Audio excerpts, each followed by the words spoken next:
Évangile de Jésus-Christ selon saint Marc, chapitre 4, versets 26 à 34. En ce temps-là, Jésus disait aux foules, « Il en est du règne de Dieu comme d'un homme qui jette en terre la semence. Nuit et jour, qu'il dorme ou qu'il se lève, la semence germe et grandit. Il ne sait comment. D'elle-même, la terre produit d'abord l'herbe, puis l'épi, enfin du blé plein d'épi. Et dès que le blé est mûr, il y met la faucille, puisque le temps de la moisson est arrivé. » Il disait encore, « À quoi allons-nous comparer le règne de Dieu?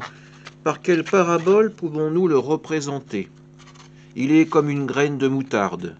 Quand on la sème en terre, elle est la plus petite de toutes les semences.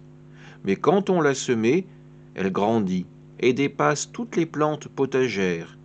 Et elle étend de longues branches, si bien que les oiseaux du ciel peuvent faire leur nid à son ombre. » Par de nombreuses paraboles semblables, Jésus leur annonçait la parole, dans la mesure où ils étaient capables de l'entendre.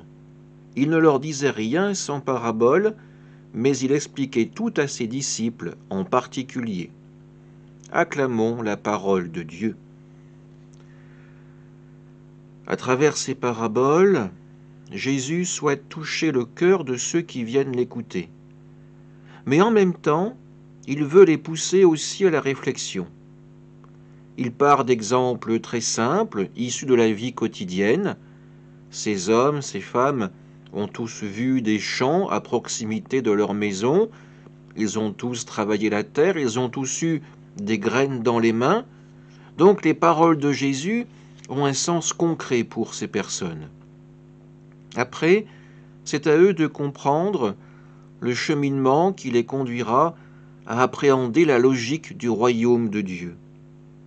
Tout d'abord, le travail secret de la semence dans la terre, tout comme le travail secret de l'Esprit Saint dans chacun de nous.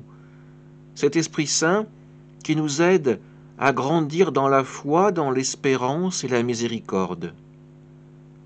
Une espérance qui nous conduit à suivre le Christ jusqu'au bout, jusqu'au tombeau vide, jusqu'à la joie de la résurrection. Notre foi, en effet, est appelée à grandir comme cette graine de moutarde, afin de pouvoir suivre l'amour infini de Dieu pour ses enfants.